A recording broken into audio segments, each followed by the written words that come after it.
हाँ जी बेटा, ये अपना जिहड़ा हैगा 20 अक्तूबर का लैक्चर हैगा। ਇਹਦੇ ਵਿੱਚ ਆਪਾਂ ਕੀ ਪੜ੍ਹ ਰਹੇ ਹਾਂ, ਪ੍ਰੈਕਟੀਕਲ ਪ੍ਰੋਬਲਮਸ ਇਨਵੋਲਵਿੰਗ ਕੰਬੀਨੇਸ਼ਨ ਬਾਰੇ ਮੈਂ ਤੁਹਾਨੂੰ ਪਿਛਲੇ ਲੈਕਚਰ 'ਚ ਦੱਸਿਆ ਸੀਗਾ ਕੰਬੀਨੇਸ਼ਨ ਕੀ ਹੁੰਦਾ ਅਤੇ ਕੰਬੀਨੇਸ਼ਨ ਦੇ ਫਾਰਮੂਲੇ ਬਾਰੇ ਵੀ ਤੁਹਾਨੂੰ ਦੱਸਿਆ ਸੀਗਾ।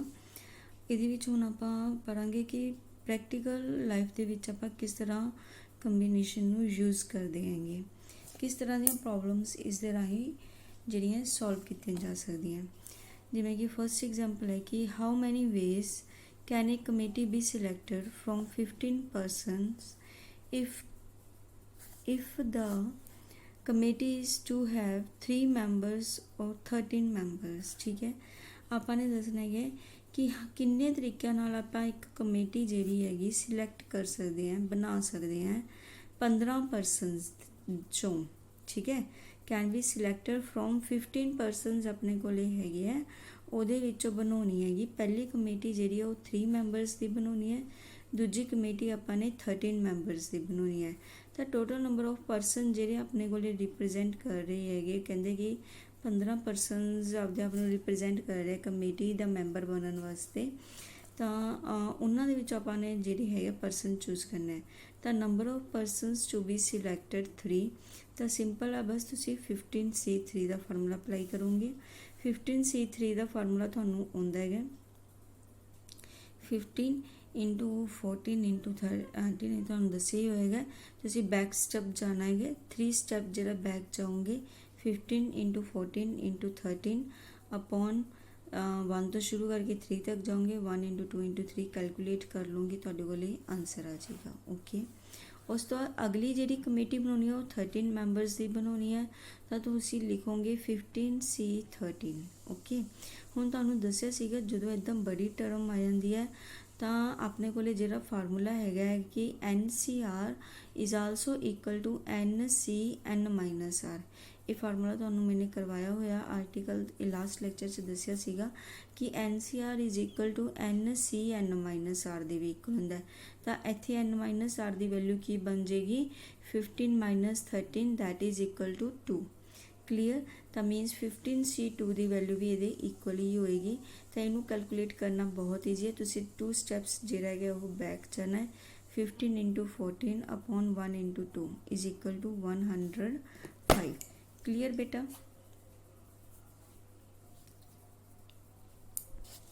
ਓਕੇ, ਇਸ ਤੋਂ ਕੀ ਤੁਹਾਡੇ ਕੋਲ ਆਨਸਰ ਆ ਜਾਏਗਾ। ਉਸ ਤੋਂ ਬਾਅਦ ਐਗਜ਼ਾਮਪਲ ਨੰਬਰ 2। एग्जाम्पल नंबर 2 क्या है, in how many ways can a student choose a programme of 5 courses if 9 courses are available and 2 courses are compulsory for every student. देखो बेटा, स्टेटमेंट ही समझण दी लोड़ हुंदी है मेन इहदे विच। जे तुहानूं स्टेटमेंट समझ आ जाए तो सम्स बहुत ईजी है, क्योंकि फार्मूला अपने को ज़्यादा लंबा चौड़ा फार्मूला नहीं हैगा। एक तुहानूं एन की वैल्यू समझ आनी चाहिए है कि तुसी एन की वैल्यू की लेनी है, एक तुहानूं आर की वैल्यू समझ आनी चाहिए है कि तुसी आर की वैल्यू एग्जैक्टली लैनी की हैगी। ठीक है, हुण देखो ये की कह रहा है कि हाउ मैनी वेज किन्ने तरीक़े नाल एक स्टूडेंट जिहड़ा है 5 courses student can choose a programme of 5 courses 5 courses program जिहड़ा है वो चूज कर सकता है ਜਾਂ ਉਹਦੇ ਕੋਲੇ 9 ਕੋਰਸਿਸ ਅਵੇਲੇਬਲ ਹੋਣ। ਠੀਕ ਹੈ, 5 ਕੋਰਸਿਸ ਪ੍ਰੋਗਰਾਮ ਉਹ ਕਿਵੇਂ ਚੂਜ਼ ਕਰੇਗਾ ਜੇ 9 ਕੋਰਸਿਸ ਪ੍ਰੋਗਰਾਮ ਉਹਦੇ ਕੋਲੇ ਅਵੇਲੇਬਲ ਹੈ, ਜਿਹਦੇ ਵਿੱਚ 2 ਕੋਰਸਿਸ ਤਾਂ ਕੰਪਲਸਰੀ ਹੋਈ ਹੈਗੇ, 2 ਤਾਂ ਉਹਦੇ ਕੋਲੇ ਕੰਪਲਸਰੀ ਹੋਈ ਆ ਗਏ। ਬੇਟਾ ਹੁਣ ਇਸ ਚੀਜ਼ ਦਾ ਧਿਆਨ ਰੱਖਣਾ ਹੈ ਕਿ 2 ਤਾਂ ਉਹਦੇ ਹਰੇਕ ਬੱਚੇ ਲਈ ਕੰਪਲਸਰੀ ਹੈ, ਉਹਦੇ ਵਾਸਤੇ ਕੋਈ ਚੋਇਸ ਨਹੀਂ ਹੈਗੀ। ਤਾਂ ਉਹ ਵੀ 2 ਜਿਹੜੇ ਉਹ 9 ਦੇ ਵਿੱਚੋਂ ਹੀ ਹੈਗੇ, ਜਿਹੜੇ 2 ਕੰਪਲਸਰੀ ਹੈ ਨਾ ਹਰ ਬੱਚੇ ਦੇ ਲਈ, ਉਹ ਵੀ 9 ਦੇ ਵਿੱਚੋਂ ਹੀ ਹੈ। ਤਾਂ ਉਹ 9 ਤਾਂ ਤੁਸੀਂ ਮਾਈਨਸ ਹੀ ਕਰ ਦਿਓ, ਯਾਨੀ ਕਿ ਰਿਮੇਨਿੰਗ ਉਹਨੇ ਕਿੰਨੇ ਦੇ ਵਿੱਚੋਂ ਚੋਇਸ ਕਰਨੀ ਹੈ, 7 ਦੇ ਵਿੱਚੋਂ ਹੀ ਚੋਇਸ ਕਰਨੀ ਹੈਗੀ।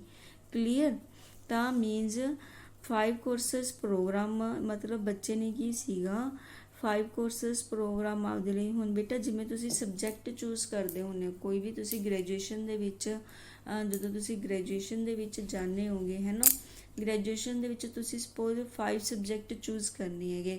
5 ਸਬਜੈਕਟ ਜਦੋਂ ਤੁਸੀਂ ਚੂਜ਼ ਕਰਨੇ ਹੁੰਦੇ ਹੈਗੇ, ਸਪੋਜ਼ ਤੁਹਾਡੇ ਕੋਲ 9 ਸਬਜੈਕਟਸ ਦੀ ਆਪਸ਼ਨ ਹੈਗੀ। ਕਲੀਅਰ, ਉਹੀ ਚੀਜ਼ ਇਹਦੇ ਵਿੱਚ ਹੈ कि तुसी 5 सब्जैक्ट बेटा चूज़ करने हैं, 9 सब्जैक्ट की तुहाडे कोल ऑप्शन है, पर कहता नाल कि 2 सब्जैक्ट इंग्लिश ते पंजाबी तां जी तुहाडे लई कंपलसरी हैगे, वो तां तुहानूं लैने ही लैने पैणगे, तो यूनीवर्सिटी ने कंपलसरी किया होया है। तो मीनस 2 सब्जैक्ट तो बेटा तुहाडे आटोमैटिकली चूज़ हो ही गए, वो तुहाडे मतलब चॉइस दे विचों भी घट गए, 9 दे विचों भी 2 चॉइस मतलब चॉइस चों भी घट गए है ना। मीनस तुहाडी ऑप्शन 7 रह गई उधरों कि हुण तुसीं 7 दे विचों चॉइस करनी हैगी, ते उधरों तुहाडे तुसीं जिहड़े 5 सब्जैक्ट लैने सीगे ਉਹਦੇ ਵਿੱਚੋਂ भी माइनस हो गए है ना, कि 2 सब्जैक्ट तो हुण तुसीं लै ही लत्ते गए, हुण रिमेनिंग तुसीं 3 ਜਿਹੜੇ ਹੈਗੇ ਉਹ ਹੋਰ ਚੂਜ਼ ਕਰਨਾ है कि तुसीं होर 3 सब्जैक्ट ਕਿਹੜੇ चूज़ करोगे। क्लीयर, ਉਹੀ चीज़ ਇੱਥੇ लिखी हुई है कि तुसीं की करना है, student is to select 3 courses out of 7 courses. बस उदों बाद अपना सिंपल, बस एक बार तुसी की करना अपना एन ते आर जिहड़ा है वो सही तरीके नाल अरेंज कर लेना है कि तुसी एन दी वैल्यू की लैनी है ते आर दी वैल्यू की लैनी है। स्टेटमेंट दे विचों जे ये चीज़ एक बार तुसी सैट कर ली, उदों बाद दा तुहाडा सम जिहड़ा फार्मूला तुसी ईजीली अप्लाई कर सकते हो, उस च कोई प्रॉब्लम नहीं आएगी, तुहानूं फार्मूला अप्लाई करना बहुत ईजीली हुंदा है। उस तो बाद जिमें कि अगली एग्जाम्पल हैगी थर्ड एग्जाम्पल, ये तुहाडी कार्ड्स दे नाल रिलेटेड है, जिमें कि determine the number of 5 card combination. ठीक है, हुण आपां ने की करना है, इत्थे 5 कार्ड कंबीनेशन बनाना है out of deck of 32 cards. आपां नूं मतलब ताश दे 52 पत्ते, पता ही आपां नूं वैसे 52 पत्ते हुंदे हैगे, 52 पत्ते गिवन हैगे। if at least one of the 5 cards has to be king। ਹੁਣ ਇਹਦੇ ਵਿੱਚ ਦੇਖੋ ਬੇਟਾ ऑप्शन की गिवन हैगी, मतलब कंडीशन की हैगी कि 5 कार्ड्स ਦੇ ਵਿੱਚੋਂ ਘੱਟੋ ਘੱਟ एटलीस्ट वर्ड, देखो एटलीस्ट वर्ड ਜਿਹੜਾ ਹੈਗਾ यूज़ ਕੀਤਾ ਹੋਇਆ ਹੈਗਾ कि एटलीस्ट ਘੱਟੋ ਘੱਟ 5 ਦੇ ਵਿੱਚੋਂ ਇੱਕ ਕਾਰਡ ਜਿਹੜਾ ਹੈਗਾ ਉਹ ਆਪਣੇ ਕੋਲੇ किंग का जरूर होना चाहिए है ना। 5 कार्ड का कंबीनेशन आप किन्ने तरीक़े नाल बना सकते हैं कि घट्टो घट एक कार्ड जिहड़ा है वो अपने कोले मतलब किंग का जरूर होना चाहिए। देखो बेटा जो कार्ड्स की प्रॉब्लम आ जाती ना, उदों आई जी फीलिंग होती जिवें आपां प्रोबेबिलिटी कर रहे होंगे, प्रोबेबिलिटी च भी आपां कुछ यही करते होंगे है कुछ है वही जी है। क्लीयर, तो मीनस ये की है हुण तुसीं देखना है, देखो बेटा इनू उवें ही समझण की कोशिश करनी है, प्रोबेबिलिटी वांग ही समझण की कोशिश करनी है। आपां ने वो केस देखो पहला तो ये समझ लो कि करना की इस सम दे विच कि आपां ने 5 कार्ड्स का कंबीनेशन बनाना है, तो 5 कार्ड्स दे विचों घट्टो घट उन्हां मतलब आप 5 कार्ड्स नूं किन्ने तरीक़े नाल कंबीनेशन बना सकते हैं। देखो ये चीज़ पता करनी है, तो घट्टो घट एक कार्ड किंग का जरूर होना चाहिए विच। ये जे किन्ने केस हो सकते हैं कि घट्टो घट एक कार्ड जरूर विच किंग का होवे, तो मीनस की है आपां ने वो केस माइनस करने हैं जिहदे विच एक भी कार्ड किंग का नहीं हैगा। समझण दी गल है बस कि वो केस माइनस कर दो total number of cards they विचों जिहदे विच एक भी केस की मतलब एक भी अजिहा केस है जिहदे विच किंग दा कार्ड नहीं हैगा, तो मीनस घट्टो घट 1 2 या 3 कार्ड होण उहदे नाल आपां नूं कोई फर्क नहीं होंदा, चाहे चार कार्ड भी देखो, क्योंकि आपां नूं पता ताश दे विच मैक्सीमम 4 कार्ड ही किंग दे हुंदे हैगे है ना, अदों ज़्यादा तो हुंदे ही नहीं हैगे। तो मैक्सीमम 4 कार्ड अपन उहदे नाल नहीं फर्क पैंदा हैगा कि चार कार्ड अपने कोले किंग दे आ रहे हैं या 2 आ रहे हैं या 3 आ रहे हैं या 1 आ रहे हैं, पर घट्टो घट 1 तो आ ही रहा है ना। तो सिर्फ वो वाला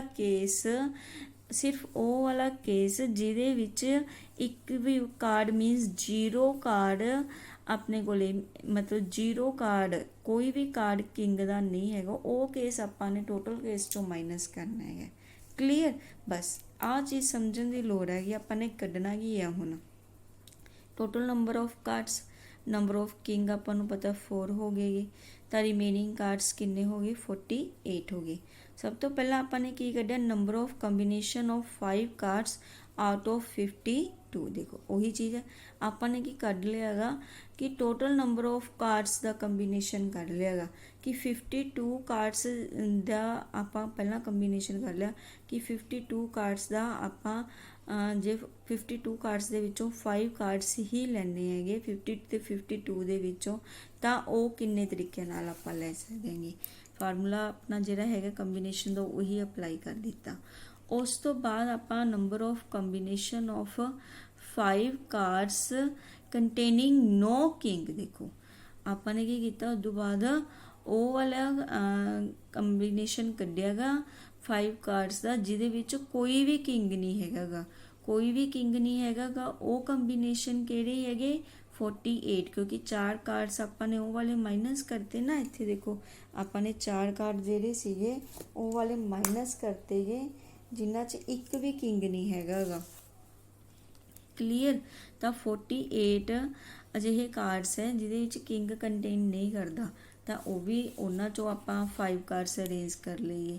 ਫਾਰਮੂਲਾ ਉਹੀ। ਹੁਣ ਆਪਣੇ ਟੋਟਲ ਨੰਬਰ ਆਫ ਕਾਰਡ ਦੇ ਵਿੱਚੋਂ ਨੋ ਕਿੰਗ ਵਾਲਾ ਜਿਹੜਾ ਕੇਸ ਸੀਗਾ ਉਹ ਮਾਈਨਸ ਕਰ ਦਿੱਤਾ, ਤਾਂ ਆਹ ਤੁਹਾਡੇ ਕੋਲ ਜਿਹੜਾ ਹੈਗਾ ਐਟ ਲੀਸਟ ਵਾਲਾ ਜਿਹੜਾ ਹੈਗਾ ਰਿਕੁਆਇਰਡ ਨੰਬਰ ਆਫ ਕੰਬੀਨੇਸ਼ਨ ਆ ਜਾਏ। ਕਲੀਅਰ। ਇਹਨੂੰ ਬੇਟਾ ਸੋਲਵ ਜਿਹੜਾ ਹੈਗਾ ਆਪਣੇ ਤਰੀਕੇ ਨਾਲ, ਕਿਉਂਕਿ ਇਹਨੂੰ ਕਟਿੰਗ ਵਗੈਰਾ ਕਰਕੇ ਤੇ ਮਲਟੀਪਲਾਈ ਵਗੈਰਾ ਕਰਕੇ ਦੁਆ ਸਬਟਰੈਕਟ ਐਲਸੀਐਮ ਵਗੈਰਾ ਲੈ ਕੇ ਸੋਲਵ ਕਰ ਲੈਣਾ। ਸੋਲਵ ਕਰਨਾ ਤੁਹਾਨੂੰ ਆਉਂਦਾ ਹੀ ਹੈਗਾ, ਯੂ ਕੈਨ ਡੂ ਈਜ਼ੀਲੀ। ਸਿਰਫ ਸਮਝਣ ਦੀ ਗੱਲ ਹੈ ਸਟੇਟਮੈਂਟ ਨੂੰ, ਉਹ ਤੁਹਾਨੂੰ ਮੈਂ ਸਮਝਾ ਰਹੀ ਹੈਗੀ। ਉਸ ਤੋਂ ਬਾਅਦ ਆ ਗਿਆ ਜਿਵੇਂ ਕਿ ਕੋਈ ਕ੍ਰਿਕਟ ਟੀਮ ਹੈਗੀ, ਕ੍ਰਿਕਟ ਟੀਮ ਦੀ ਗੱਲ ਕਰ ਰਿਹਾ ਕਿ in how many ways can we select a cricket 11 from 17 players.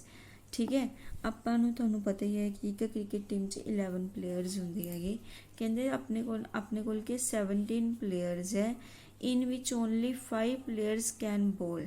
ਠੀਕ ਹੈ, 17 ਪਲੇਅਰਸ ਸ਼ੋਰਟ ਲਿਸਟ ਕੀਤੇ ਜਿਹਦੇ ਵਿੱਚੋਂ 5 ਪਲੇਅਰਸ ਸਿਰਫ ਬੋਲਿੰਗ ਕਰਦੇ ਆ। If each cricket 11 must include exactly 4 bowlers. ਆਪਾਂ ਨੇ 11 ਪਲੇਅਰਸ ਦੀ ਕ੍ਰਿਕਟ ਟੀਮ ਬਣਾਉਣੀ ਹੈ ਜਿਹਦੇ ਵਿੱਚ ਘੱਟੋ ਘੱਟ 4 ਤਾਂ ਆਪਣੇ ਕੋਲੇ ਜਿਹੜੇ ਬੋਲਰਸ ਹੋਣੇ ਚਾਹੀਦੇ ਆ। ਈਚ ਕ੍ਰਿਕਟ 11 ਮਸਟ ਇਨਕਲੂਡ 4 ਬੋਲਰਸ ਤਾਂ ਪੱਕੇ ਹੀ ਹੋਣੇ ਚਾਹੀਦੇ ਆ, ਉਸ 'ਚ ਕੋਈ ਡਾਊਟ ਨਹੀਂ ਹੈਗਾ ਗਾ। ਸਮਝ ਆ ਗਈ? ਤਾਂ ਮੀਨਸ 4 ਨੇ ਤਾਂ ਆਪਦੀ ਜਗ੍ਹਾ ਪੱਕੀ ਕਰਨੀ ਹੈ, 4 ਤੋਂ ਘੱਟ ਨਹੀਂ ਬੋਲਰ ਲੈਣੇ ਹੈਗੇ ਆਪਾਂ ਨੇ। ਓਕੇ, ਤਾਂ ਹੁਣ ਇਹਦੇ ਵਿੱਚ ਆਪਾਂ ਨੇ ਕੀ ਕਰਨਾ ਹੈਗਾ 11 ਤਾਂ ਆਪਾਂ ਕਿੰਨੇ ਤਰੀਕਿਆਂ ਨਾਲ ਜਿਹੜੀ ਹੈਗੀ ਕ੍ਰਿਕਟ ਟੀਮ ਬਣਾ ਸਕਦੇ ਹਾਂ 11 ਪਲੇਅਰਸ ਦੀ। ਤਾਂ ਨੰਬਰ ਆਫ ਬੋਲਰਸ ਕਿੰਨੇ ਹੈ 5, ਤਾਂ ਬਾਕੀ ਦੇ ਜਿਹੜੇ ਨੰਬਰ ਆਫ ਪਲੇਅਰਸ ਰਹਿ ਗਏ 17 ਚੋਂ ਦੇਖਣਾ ਹੈਗਾ, ਯਾਨੀ ਕਿ ਜਿਹੜੇ ਬਾਕੀ ਦੇ ਪਲੇਅਰਸ ਹੈਗੇ ਉਹ ਕਿੰਨੇ ਰਹਿ ਗਏ ਹੈਗੇ 17 minus 5 12। Okay, so 7 other players out of 12 other players can be selected on 12C7।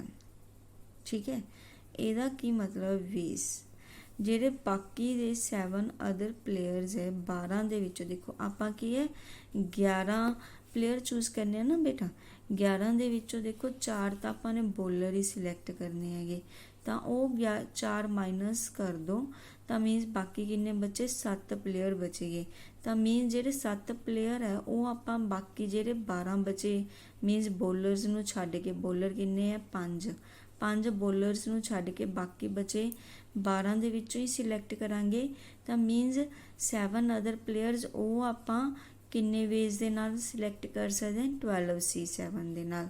ਤੇ ਬੋਲਰਸ ਨੂੰ ਆਪਸ ਦੇ ਵਿੱਚ ਆਪਾਂ, ਕਿਉਂਕਿ ਬੋਲਰਸ ਹੈ 5 ਆਪਾਂ ਨੂੰ 4 ਹੀ ਚਾਹੀਦੇ ਹੈ, ਤਾਂ ਬੋਲਰਸ ਆਪਾਂ ਕਿੰਨੇ ਤਰੀਕੇ ਨਾਲ ਸਿਲੈਕਟ ਕਰ ਸਕਦੇ ਹਾਂ 5C4 ਦੇ ਨਾਲ। ਸੋ ਰਿਕੁਆਇਰਡ ਜਿਹੜੀ ਟੀਮ ਹੈ ਉਹ ਕਿਸ ਤਰ੍ਹਾਂ ਬਣ ਜਾਏਗੀ 12C7 into 5C4। ਕੈਲਕੂਲੇਟ, ਕਿਉਂਕਿ ਇਹ ਬੜੀਆਂ ਟਰਮਸ ਹੈ 12C7, ਇਹਨੂੰ n-r 'ਚ ਚੇਂਜ ਕਰ ਲਓ 5 ਆ ਜਾਏਗਾ, ਇੱਥੇ 1 ਆ ਜਾਏਗਾ। ਓਕੇ, ਇਹਨੂੰ ਕੈਲਕੂਲੇਟ ਕਰ ਲਓ, ਈਜ਼ੀ ਸੀਗਾ ਸਭ, ਈਜ਼ੀਲੀ ਤੁਹਾਨੂੰ ਸਮਝ ਆ ਗਿਆ ਹੋਏਗਾ।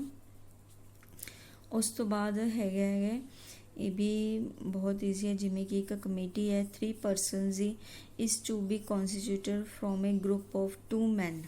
ਠੀਕ ਹੈ, ਕੋਈ ਕਮੇਟੀ ਆਪਾਂ ਆਪਣੇ ਕੋਲ ਕੀ ਹੈ ਕੋਈ कमेटी हैगी जिमें committee of 3 persons to be constituted from a group of 2 men and 3 women. ठीक है, 3 पर्सन की कमेटी बनानी है जी।